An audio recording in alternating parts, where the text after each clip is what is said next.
Theodore Weston was not a man who noticed small things anymore. That was the honest truth of it, though he would not have said it out loud to anyone.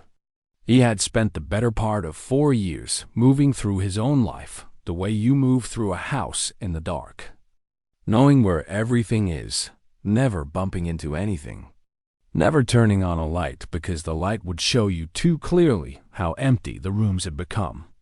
He was 61 years old, and he was one of the wealthiest men in Houston, and he woke up every morning in a 12-bedroom estate and made coffee for one person and sat in a kitchen designed for a family and opened his laptop and started working before the sun had fully risen, because working was the thing that kept the silence from getting too loud. His wife Eleanor had been gone for 4 years now. 4 years and 3 months, if he was being precise, which he usually was about everything except this, because being precise about this made it too real and too recent all at the same time. Eleanor had been the kind of woman who filled a room without trying, who remembered the names of everyone who worked for them and their children's birthdays and what they liked to eat, who had turned this enormous cold estate into something that actually felt like a place where people lived and were glad to be. When she died, the house did not change in any visible way. The furniture stayed. The garden kept getting tended. The staff kept coming and going. But something underneath all of it went out like a pilot light, and Theodore had never quite figured out how to relight it, or if he even had the right to try.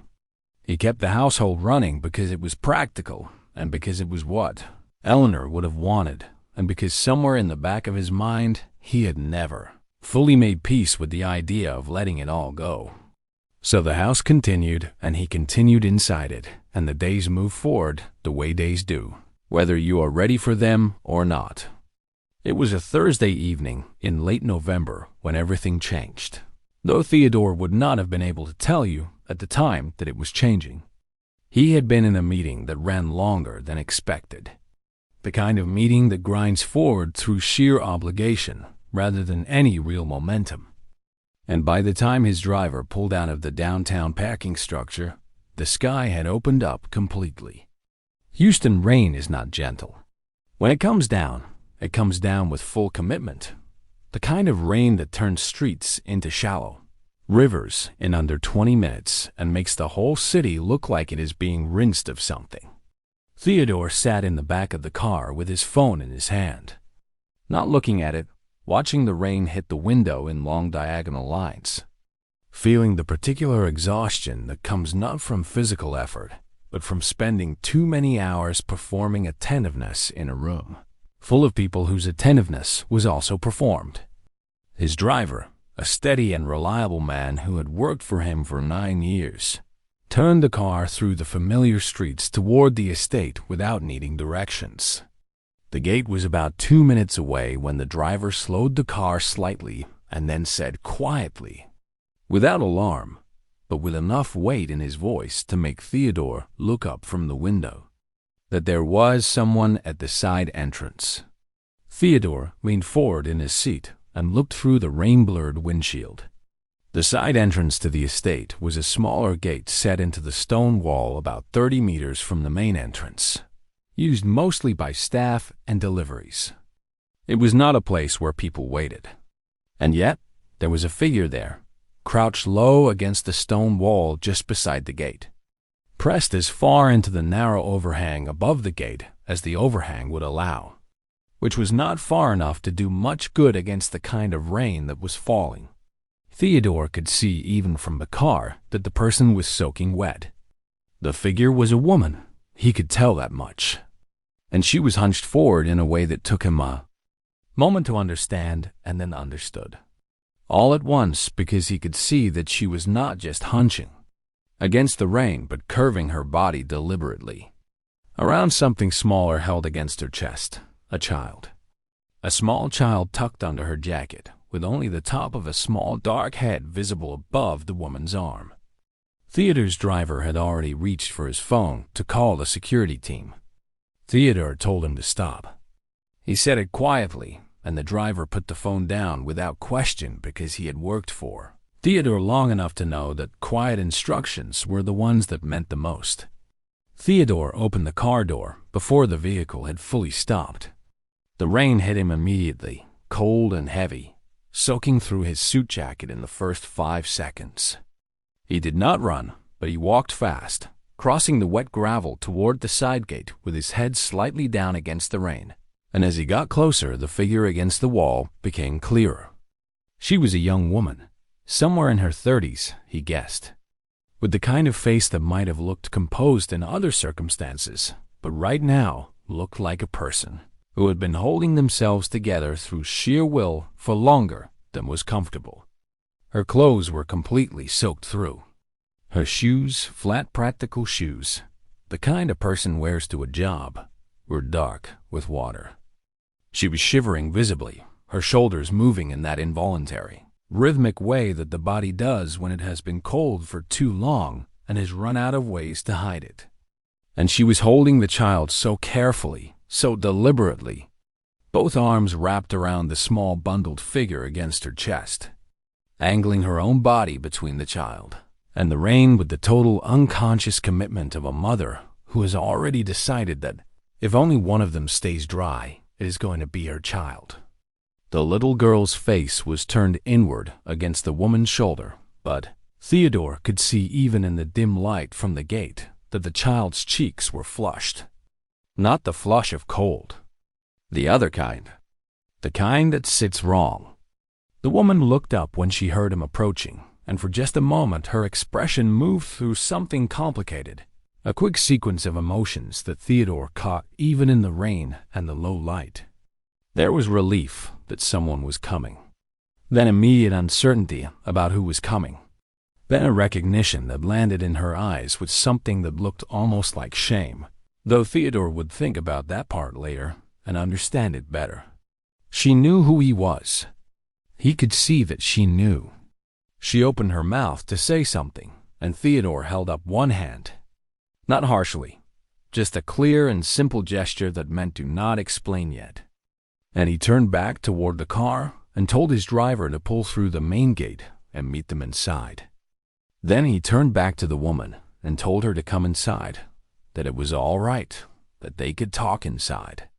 She hesitated, just for a moment, barely a second, but Theodore noticed it and understood it. There is a particular kind of pride that people carry when they have spent a long time managing their own difficulties without help. A pride that makes accepting help feel almost like a defeat, even when the help is desperately needed. He recognized it because he had his own version of it and had leaned on it for 4 years. He did not push. He simply held the gate and waited. The woman pulled the child slightly closer to her chest, steadied her breathing, and stepped forward through the gate. Theodore walked beside her across the wet courtyard toward the main entrance of the house, rain still falling around them both. The warm light from the estate windows cutting yellow rectangles across the dark, wet ground ahead of them. He did not know her name yet. He did not know her story yet. He did not know that the child, pressed against her shoulder, had a fever that had been climbing since morning, or that the door to their apartment had been locked against them that same afternoon, or that this woman had stood at his gate in the rain for nearly 40 minutes before his car came through the street because she had gone through every other option she had first, and this was the last one. He did not know any of that yet. All he knew, in that moment, walking through the rain toward his own front door, was that a mother was shivering and a child was sick, and the house behind him had more empty rooms than any house should ever have. And that was enough. The inside of the estate was warm in the way that large, well-maintained houses are warm. Not just in temperature, but in the particular quality of the air. That settled indoor stillness that exists on the other side of weather and chaos and everything that happens outside walls. The woman stepped through the door and stopped just inside the entrance, still holding her daughter tightly, her wet clothes beginning to drip quietly onto the marble floor.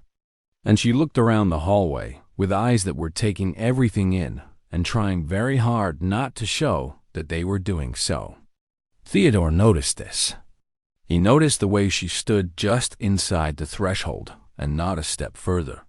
The way a person stands when they are acutely aware that they are somewhere they were not expected and are determined not to take up more space than what has been offered. His household manager, a brisk and capable woman who had been running the domestic operations of the estate for 7 years, appeared from the far hallway within 2 minutes of them coming through the door, which was simply what she did because she was very good at her job, and very little happened in this house without her awareness. She took one look at the child, whose small face was still pressed against the woman's shoulder and whose cheeks were still carrying that wrong kind of flush, and she moved immediately into the practical efficiency that Theodore had always valued in her. She said the doctor needed to be called. Theodore said yes, call him. She said the child needed dry clothes and a warm room first. Theodore said handle it. She looked at the woman and said to come with her in a tone that was not unkind but was absolutely clear about the fact that this was not a suggestion and that things would move faster if everyone simply cooperated. The woman looked at Theodore briefly before following, and Theodore gave her a small nod that he intended to mean you are safe here, and that he hoped translated that way, because he did not know her well enough yet to know what reassurance looked like to her. They disappeared down the hallway, and Theodore stood alone in the entrance for a moment, his own suit still damp from the rain. And then he walked to his study and sat down behind his desk and tried to do what he always did in the evenings, which was work. He opened 3 documents. He read the same paragraph in the first one 4 times without absorbing a single word of it. He closed the laptop. He sat back in his chair and looked at the ceiling and thought about the way the woman had angled her body between the child and the rain without appearing to think about it. That completely automatic shelter that had nothing calculated in it. Just a body that had already decided what it was for. The family physician arrived within the hour, a reliable and discreet man who had been on retainer with the household for years and who asked no unnecessary questions about context or circumstance. He examined the child in the guest room where the household manager had settled them, took her temperature, checked her breathing, and came to find Theodore in his study afterward to report that the fever was significant but not dangerous, that it was likely a combination of a viral infection and prolonged exposure to cold and wet, and that with proper rest, fluids, and the medication he was leaving behind, the child should be considerably better within 48 hours. He said it with the calm certainty of a man who had delivered enough medical updates to know that what people needed first was the bottom line. Theodore thanked him and saw him out, and then stood in the hallway outside the guest wing for a moment, listening. He could hear the household manager's voice inside, low and steady, and then the woman's voice, softer, and then a small tired sound from the child that was not quite a cry and not quite a word, but somewhere in between. The sound of a very small person who is exhausted and unwell and is finally, in this moment, being allowed to just feel it.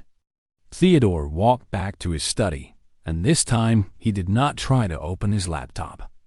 He sat in the armchair near the window instead, the one he almost never used because Eleanor had been the one who always sat in it, and he waited.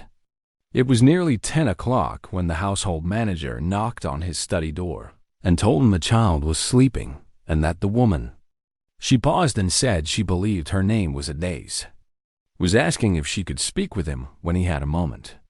Theodore said to send her in. Adaze came to the doorway of the study and stopped there the same way she had stopped just inside the front entrance, with that same careful awareness of the boundary between where she had been invited and where she had not. She had been given dry clothes to change into, simple things from a spare wardrobe the household kept for staff, and her hair was no longer soaking but had dried unevenly, in the way hair does when it has been thoroughly wet and has been dried in a hurry. She looked different from the figure he had seen crouched at the gate in the rain. Cleaner, warmer, more visible. But the careful composure was the same, and the particular quality in her eyes was the same too. That look of someone who is managing something heavy and has been managing it for long, enough that the managing has become its own kind of exhaustion. Theodore gestured to the chair across from the armchair he was sitting in. Not his desk chair, not a formal arrangement. Just two chairs near a window, which he had done deliberately, though he could not have fully explained why. She sat down and folded her hands in her lap and looked at him, and Theodore said, simply, "Tell me what happened." Not as a command, as an opening.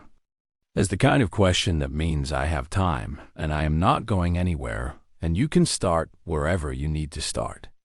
Adaze was quiet for just a moment, and then she began. She told him she had come to Houston 8 months ago from Nigeria. She said her husband had died 14 months before that. Suddenly, a cardiac event that gave no warning and no time. There one day and gone the next, leaving her with a 5-year-old daughter and a grief that she had not had the luxury of sitting inside for very long because the practical demands of being suddenly alone with a young child in a country with a struggling economy had required her to keep moving even when every part of her wanted to stop. She had family in Lagos, her mother and a brother, but they had their own difficulties, and she had not wanted to be a weight on them more than she could help. She had heard from a friend who had made the same journey 2 years earlier that Houston had work, and that a person willing to work hard could build something there if they were patient. So she had gathered what savings she had, arranged proper documentation, and come. Theodore listened without moving. She told him about the first months, the adjustment to a new city, a new scale of everything, the cost of a modest apartment that had seemed manageable until it was not, the 2 cleaning positions she had taken, one with a commercial office building and one with a private residential company, both of which had eventually let staff go within 6 weeks of each other for reasons that had nothing to do with her work. Budget cuts in one case and a family relocation in the other. She told him about stretching what remained, about sending small amounts home to her mother because her mother was old and the money mattered even when sending it hurt, about looking for new work with the particular desperation of someone who's trying very hard not to look desperate because desperation makes employers nervous.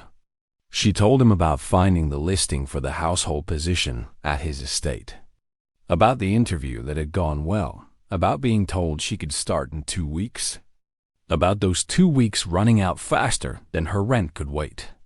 She told him about the landlord, a man who had been patient for longer than he perhaps needed to be, but who had reached the end of his patience that afternoon and changed the lock while she was at the corner pharmacy, buying fever medication for her daughter, with the last folded bills at the bottom of her bag.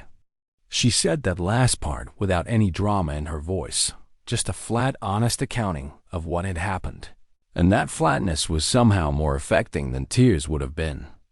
Theodore had not said a single word through all of it. He sat in Eleanor's armchair with his hands resting on the arms of it, and he listened to every word with the full attention of a man who had spent most of his adult life only half listening to people because his mind was always partially somewhere else, and he was aware, in a way that was slightly uncomfortable, that he was not doing that now. When she finished, she looked at him with the same steady composure she had carried through the whole account, and she said she was sorry for appearing at his gate without warning and that she understood if this complicated her position with the household. Theodore looked at her for a long moment, and then he asked her one question. He asked her if her daughter had eaten anything since the morning. Adaze blinked once and said no, not since a small breakfast. Theodore stood up from the armchair and said, "Come with me," and walked toward the kitchen, and after a brief pause during which she clearly recalibrated her expectations of how this conversation was going to go. She got up and followed him. He made her a plate of food himself, simple things from what was already prepared in the refrigerator, and set it on the kitchen counter in front of her and told her to eat something before she did anything else, and that everything else could wait until morning. Adaze sat at the kitchen counter of Theodore Weston's estate at 10:30 on a Thursday night and ate quietly while he stood on the other side of the counter with his cold coffee and said nothing more. And the kitchen was warm, and the rain was still falling outside. And down the hallway, her daughter was sleeping with a fever that was already, very slightly, beginning to come down. The fever broke on the second day.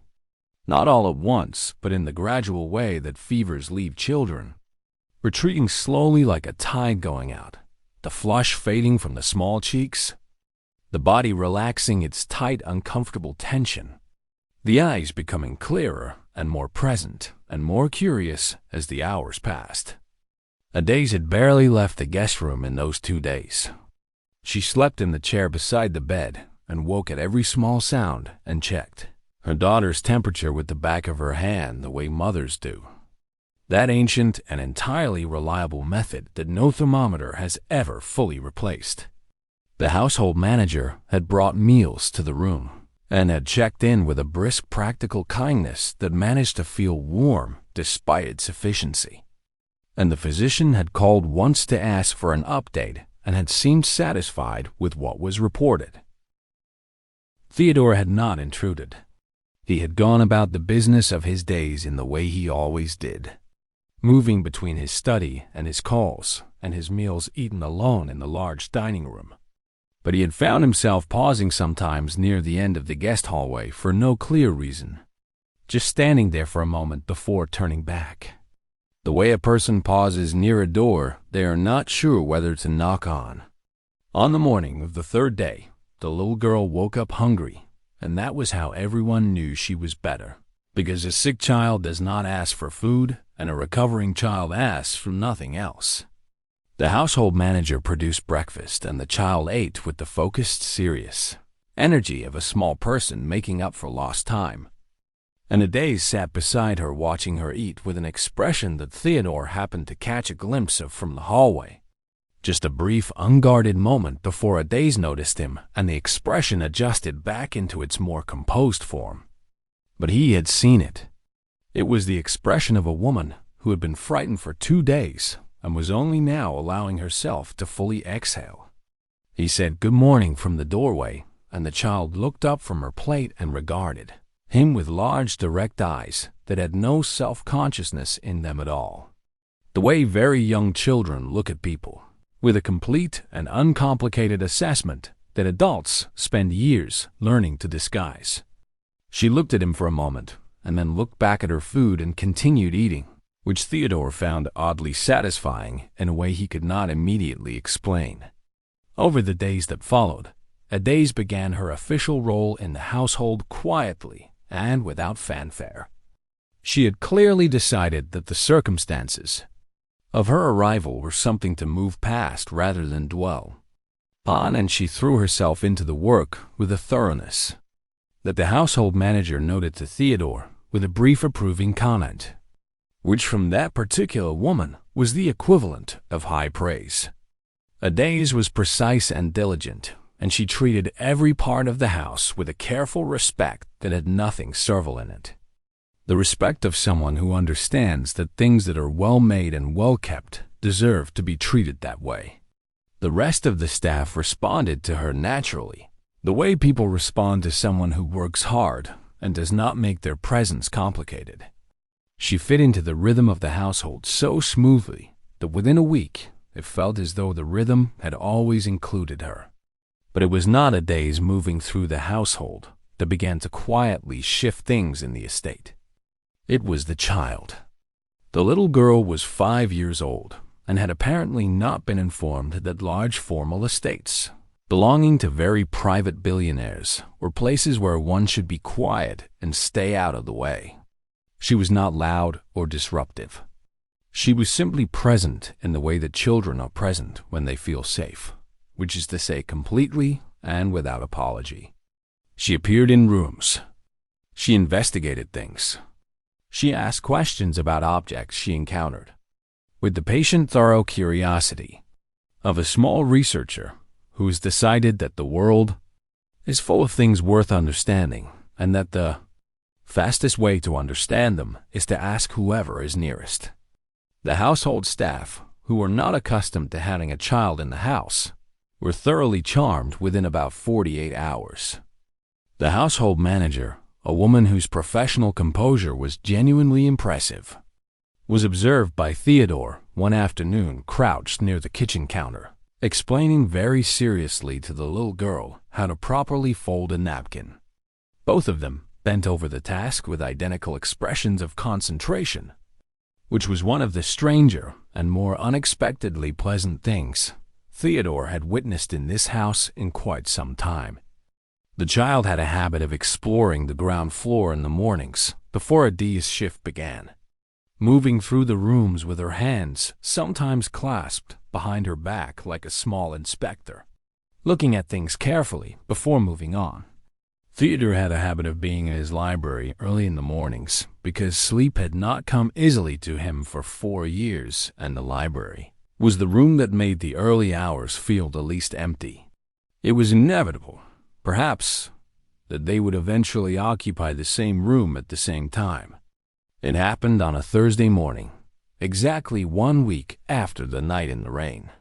Theodore was in his usual chair with a book he was only partially reading when he became aware of a presence in the doorway and looked up to find the child standing there, in her school clothes, her small bag already on her back, looking at the room with that careful investigative attention she gave to everything. She did not ask if she could come in. She walked in, looked along the shelves, looked at the desk, looked at the large framed landscape painting above the fireplace, and then pulled out the chair across from Theodore's and climbed into it and sat down and looked at him. Theodore looked back at her. She looked at the walls for another moment. The long stretches of dark wood paneling and built-in shelves and framed certificates and the painting. And then she looked back at him and asked him, in a voice that was small but entirely serious, why there were no children's drawings on any of his walls. Theodore was quiet for a moment. He looked at the walls himself, as though seeing them through her question, which was a different way of seeing them than he had used before. He told her that no child had ever lived in this house. She absorbed this information with a small nod, and then looked around the room again, and then back at him and told him, with the absolute unfiltered honesty that belongs only to young children and people who have stopped caring what anyone thinks, that she thought that was the saddest thing she had ever heard. Theodore had been told many things in his life by many people in many rooms. He had been congratulated and challenged and advised and criticized and occasionally lied to quite skillfully. But he could not remember the last time someone had said something to him that landed with quite the simple directness of what this 5-year-old had just said in his library. On a Thursday morning, he sat with it for a moment and then asked her what she thought should be done about it. She told him without any hesitation that there should be drawings on the walls, and that she could make some if he had paper and colors. Theodore looked at her for a long moment, and then he closed his book and set it on the side table and said he thought that was a reasonable idea, and that he would make sure paper and colors were available.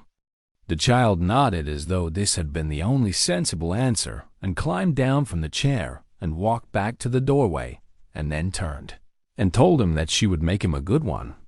Not a fast one, a good one, because good ones took longer, but they were better. Theodore said he appreciated that.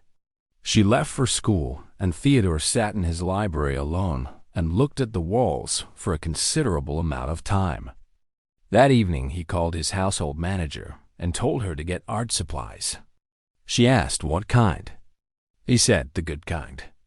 She did not ask why, because she was a perceptive woman and she had noticed, as perceptive people tend to notice, that something in the particular quality of the quiet in this house had begun, very slightly, almost imperceptibly, to change.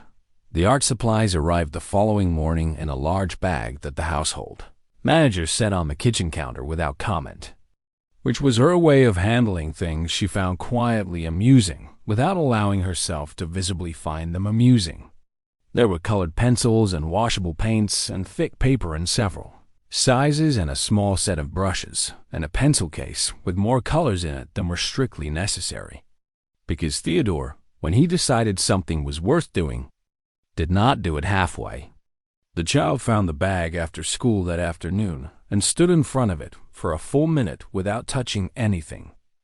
Just looking, the way children look at something they want very much and are making sure is real before they reach for it. Then she looked up at Adaze, who was standing nearby, and Adaze looked at her and gave her a small nod, and the child reached into the bag with both hands, and that was the end of the kitchen counter being a place where only practical things happened.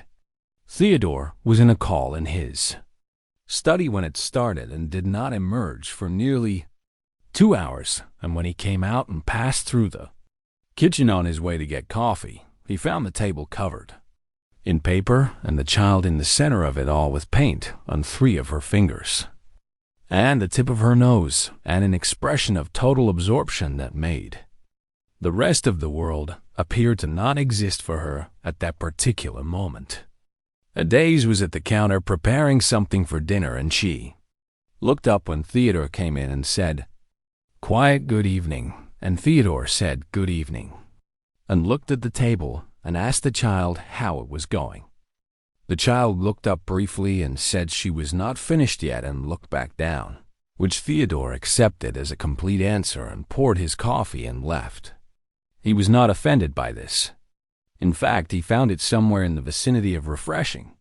Most people in his presence arranged themselves around his attention and shaped their responses to his reactions and were, in some way or another, performing for him even when they were trying not to be.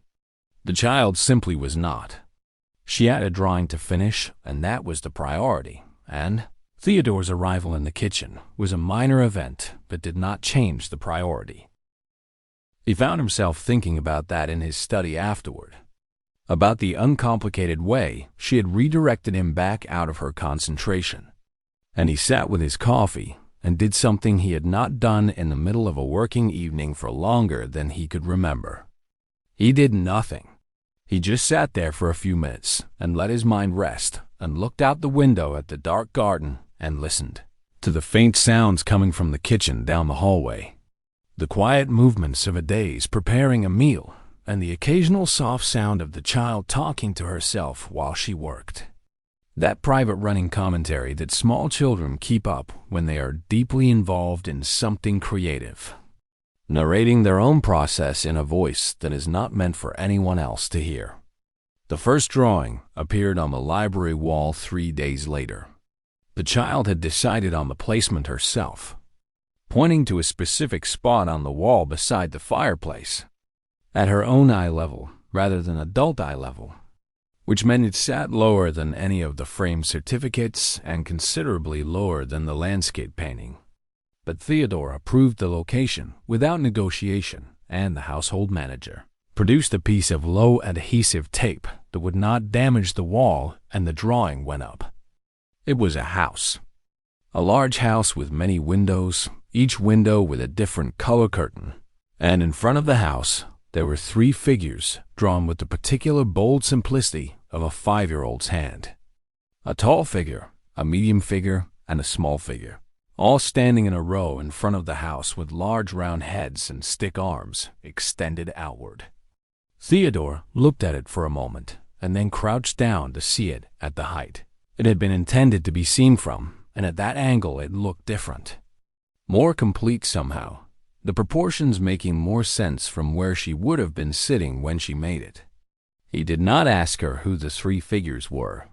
He was not sure he was ready for that answer yet. Adaze was a woman who conducted herself with a consistent and genuine professionalism that Theodore respected deeply and had come to rely on in the months she had been in the household. She was efficient and thoughtful and managed her responsibilities with a quiet competence that required almost no oversight. But it was not in the professional interactions that Theodore found himself most affected. It was in the peripheral ones. The ones he was not supposed to be paying attention to, but found himself paying attention to anyway. It was the mornings at the kitchen table before the child left for school. When Ade sat behind her daughter and braided her hair with a focused, careful attention, section by section, her hands moving through the practiced motions, while she hummed something low and tuneless that Theodore suspected she was not even aware she was doing. It was the particular way she said goodnight to her daughter each evening, standing in the doorway of the child's room. Not just a word, but a small ritual that had its own specific sequence. A phrase in English followed by something in Igbo, a hand on the forehead. A particular way of tucking that had clearly been the same since the child was much smaller and would probably remain the same until the child was too old to be tucked in, and perhaps even beyond that. Theodore had witnessed this ritual twice by accident, both times passing the hallway at the wrong moment. And both times he had kept walking without slowing down because it felt like something private that the accidental witnessing of it had already borrowed too much from. It was the evening he had been in the kitchen late because he could not sleep and had come down for water and had found Ade's at the kitchen table long after her duties were finished. Not working, not on her phone, just sitting with a cup of tea going cold in front of her, and her eyes focused on something that was not in the room. Some middle distance that existed only in her own thoughts. She had not heard him come in, and he had stood in the doorway for just a moment before she looked up and saw him and the expression on her face in that unguarded second before she composed it was one of such complete and undefended sadness that it stopped him more fully than he expected. He had asked if she was all right. She had said yes, just tired, and smiled in the way people smile when they are offering you a clean exit from a conversation they do not have the energy for. And Theodore, who was usually very good at taking clean exits, had pulled out the chair across from her and sat down instead. He had not planned to do that. He was not entirely sure why he did. They had sat in the kitchen for almost an hour that night and talked.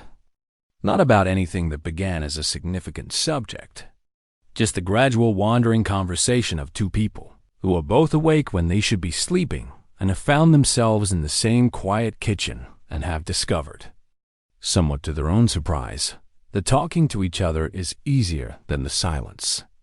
She had told him small things about Lagos, about what the city smelled like in the morning, about a particular market near where she had grown up that sold mangoes she had not found anything comparable to since leaving. He had told her about the estate before Eleanor died, about the way the house had been different then, louder and more used, about the Sunday mornings that used to have noise in the kitchen, and how the Sunday mornings now were the hardest ones. He had not talked about Eleanor to anyone in recent memory, not in any real way, and the fact that he had said any of it out loud at all registered somewhere in the back of his mind as something to examine later. He called his oldest friend the next morning, a man who had known him since their 20s and who had the particular license of long friendship to say things without wrapping them carefully first. Theodore told him about the month, about the child and the drawings and the ritual at the doorway and the late kitchen conversation.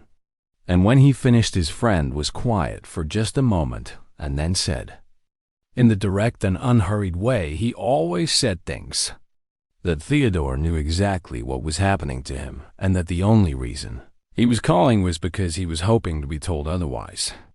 Theodore said nothing for a moment. His friend said that being afraid of something real after 4 years of nothing was not a weakness. He said it was actually the first sign in a long time that Theodore was still in there. Theodore sat with his phone against his ear and looked out his office window at the morning garden and said nothing for a long time. And his friend, who understood the value of silence between people who have known each other long enough, waited.